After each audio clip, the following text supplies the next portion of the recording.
5 proyectos sobre despenalización del aborto en ciertos casos que están en el Congreso son evaluados por el Ejecutivo para patrocinar la mejor iniciativa. Para analizar la polémica medida impulsada por el Gobierno, tomamos contacto a esta hora con el diputado de Renovación Nacional, José Manuel Edwards. Diputado, muchas gracias por este contacto. Muy buenas noches. Muchas gracias, Matilde, por la invitación. Diputado, ¿qué le parece en primer lugar que el Gobierno haya decidido optar por uno de los proyectos que está en el Parlamento y no elaborar un proyecto propio luego de lo que habló la presidenta Michelle Bachelet el 21 de mayo en el Congreso? Mire, me parece que demuestra que nosotros cuando decimos que este Gobierno está tratando de tapar una discusión con otra, tiene bastante contenido. El 21 de mayo se dijo que iba a entregar un proyecto de aborto. Hoy día ese proyecto no está. Entonces nosotros tenemos la legítima sospecha de lo que están tratando de hacer es ocupar el aborto para que no discutamos de la reforma educacional y de la reforma tributaria. Al igual que lo que ocurrió mientras discutíamos la reforma tributaria y el Gobierno apuradamente y a última hora, a pesar de que no era una de las medidas de los 100 días, lanzó la discusión de la reforma al binominal. Creemos que se están apurando discusiones que podemos perfectamente darlas, pero cuando hayan proyectos que estén terminados, proyectos del Ejecutivo, o por lo menos que haya una coherencia entre lo que se está diciendo y lo que finalmente se está haciendo. Pero más allá de eso, Matilde, en Renovación Nacional y... Partir, diputado, es hablando de estos proyectos de ley, porque hay 5 proyectos de ley en el Congreso que están esperando desde hace varios años su tramitación, su discusión. Han quedado algunos bastante dormidos, y quería preguntarle si alguno de esos 5 le parece pertinente discutir y que Renovación Nacional estaría dispuesta a apoyar. A ver, la verdad es que estos proyectos sí se han discutido. De hecho, el año pasado hubo una votación en el Senado. No es efectivo que todos los proyectos de aborto hayan estado durmiendo. Se han discutido y tan así es que se ha votado. Ahora, los distintos proyectos en general apuntan a básicamente lo mismo. Todos están hablando del aborto terapéutico, están hablando del aborto en caso de violación, y con algunos matices son básicamente las ideas centrales. Pero Renovación Nacional y la UDI en general, pueden haber excepciones, pero en general consideramos que cuando hay vida ya no debiese haber la posibilidad de cortar esa vida. Y por lo tanto estamos en contra de lo que es el aborto, incluso en el caso de violación. Porque no porque el Estado no haya sido capaz de cuidar a nuestras mujeres y tampoco le esté dando las posibilidades de acompañamiento durante su embarazo, el costo de esa acción lamentable y muy difícil, por cierto, lo tiene que pagar el ser que está por nacer y que se está gestando.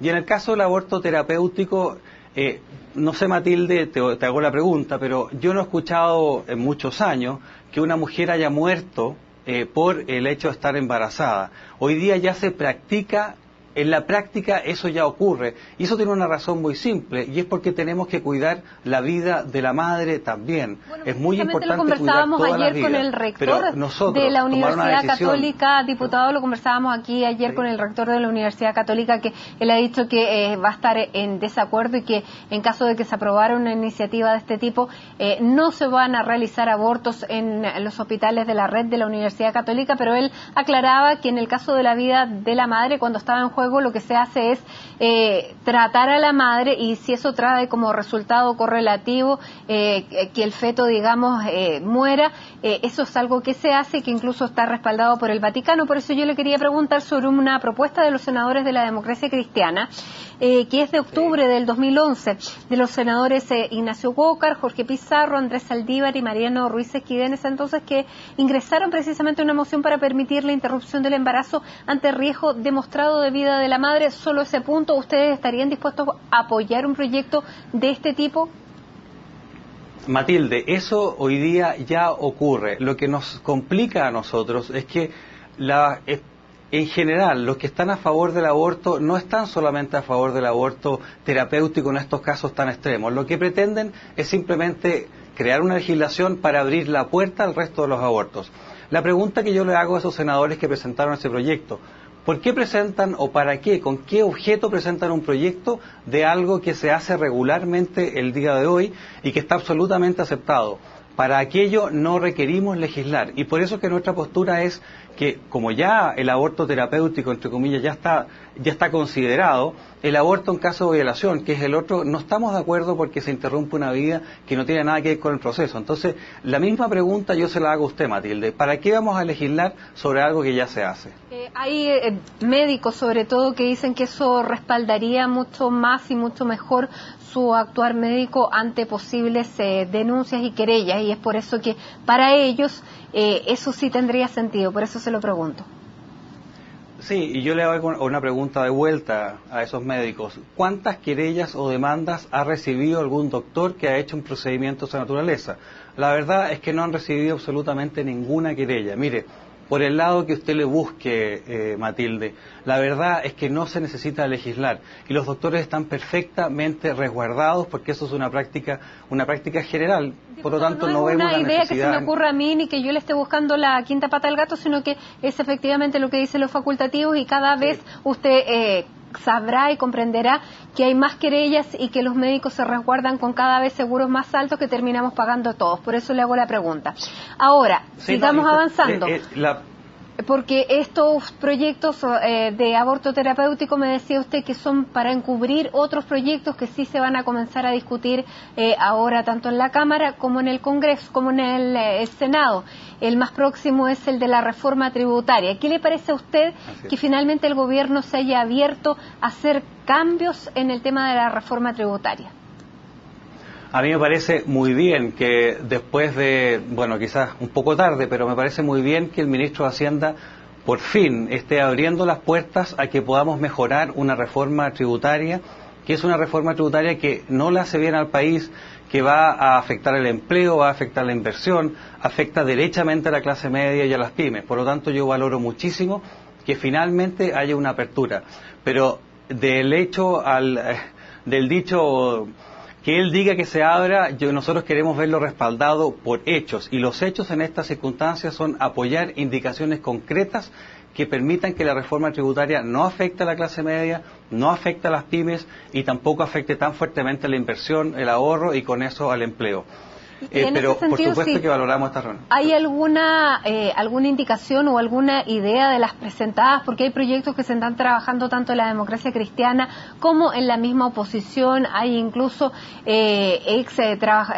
digamos, funcionarios de gobiernos de la concertación que están preparando informes para apoyar a la CPC. ¿Hay alguno que le guste en manera particular? Mire, primero hay que decir de que durante la tramitación en la Cámara de Diputados el gobierno no nos entregó absolutamente ningún estudio de los impactos que la reforma tributaria iba a tener. Lo primero que hay que hacer es estudiar cuál es el impacto. Y en base a los impactos nosotros podemos ver qué medidas son favorables para Chile y qué medidas no son favorables para Chile. La eliminación del FUT, por ejemplo, creo que es una herramienta. El FUT ha sido una herramienta de inversión, de ahorro y de creación de empleo y de crecimiento para Chile. Por lo tanto, tenemos que revisar esa idea de eliminar el FUT. Existen otros países, como Nueva Zelanda, muy bien lo decían en el seminario ayer los exministros de Hacienda y Economía, en que se cobra una tasa diferenciada, por ejemplo, entre las utilidades retiradas y las utilidades retenidas que se pueden usar para inversión y ahorro. Propuestas en esa línea, por supuesto que nosotros estamos dispuestos a estudiarlas. Diputado, ¿usted cree que este tiempo le ha servido al gobierno para calibrar mejor los impactos de esta reforma o de estos anuncios sobre la ciudadanía? Bueno, yo creo que así ha sido y es por eso que vemos esta apertura, y no solamente en este caso al ministro de Hacienda, pero también a los parlamentarios de de gobierno. Los parlamentarios de gobierno ya están diciendo, bueno, veamos de qué manera le alivianamos la carga a la clase media, de qué manera no le hacemos la carga tan pesada a las pymes, de qué manera revisemos el impuesto para que no suba el valor de las casas, revisemos el impuesto al crédito, el timbre de estampilla, revisemos qué pasa con la retención. Hoy día algunos senadores ya estaban cuestionando las problemáticas que vienen de esa retención del 10% adicional de la tasa del 25 al 35, porque es bastante injusta. también ya hay varios parlamentarios de gobierno que están diciendo la renta atribuida, o sea, atribuirle renta a una persona que no es dueño de esa renta perfectamente puede ser inconstitucional. Por lo tanto, ya vemos que está empezando a haber una apertura que nosotros valoramos muchísimo. Ahora, déjeme decirle algo, Matilde. Hoy día en el diario El Mercurio y el diario La Tercera publicaban cierta cantidad de estudios que demostraban que cuando usted sube los impuestos baja el crecimiento. Y si uno ve un promedio de cuánto baja el crecimiento cuando usted sube los impuestos de la manera que se está haciendo en Chile, perfectamente se puede llegar a la conclusión de que Chile va a crecer algo así como entre 1, 2 o quizás 3 puntos menos.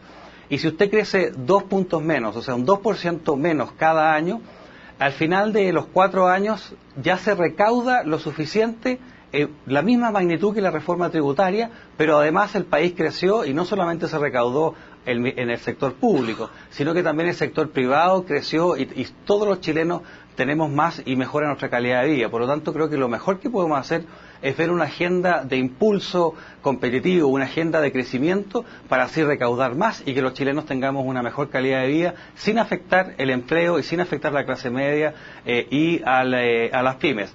Pero por supuesto que si es que eso no es posible, nosotros estamos abiertos a ver de qué manera mejoramos la reforma tributaria para que no sea tan dura con estos sectores y en particular en este caso en el tema del empleo, la inversión y el ahorro. Diputado, se nos acaba el tiempo, pero la última pregunta, ustedes lo hemos visto muy cercano en lo que son las reformas en materia educacional. ¿Espera esta misma apertura también en ese ámbito? Mire, la reforma educacional, al igual que la reforma tributaria, me parece que son reformas que han tenido mucha ideología, que no han considerado la evidencia empírica y evidencia que le falta en el caso de la reforma tributaria y evidencia que es contraria en el caso de la reforma educacional. Yo espero que el ministro Izaguirre tenga una altura de miras y se pueda discutir de mejor forma y lleguemos a una reforma educacional mejor y que no signifique tanto costo para el Estado y que no signifique terminar con los colegios particulares subvencionados. ¿Usted esperaría que la democracia cristiana fuera más escuchada en este sentido? Bueno, pareciera que estas reformas se han hecho básicamente sin lo que por lo menos pareciera creer la democracia cristiana a través de lo que uno escucha de sus exministros. Cuando uno ve lo que dice la exministra demócrata cristiana de Educación, Mariana Elwin, defendiendo la libertad de los padres de elegir, defendiendo la idea de que haya provisión mixta, defendiendo de que no tienen por qué terminarse los colegios particulares subvencionados, defendiendo de que tenemos que ver la evidencia empírica de la calidad de la educación. Bueno, eso es lo que nosotros queremos. Y cuando vemos esa opinión en la democracia cristiana en sus ex ministros de Educación, uno queda en la duda de qué es lo que está pasando con la influencia de la democracia cristiana dentro del oficialismo, porque parece que no están teniendo mucha influencia. Bueno, lo vamos a seguir viendo y vamos a seguir acompañando este debate y esta discusión. Diputado José Manuel Edwards, muchísimas gracias por este contacto con CNN Chile. Muy buenas noches. Muchas gracias, Matilde, por la invitación.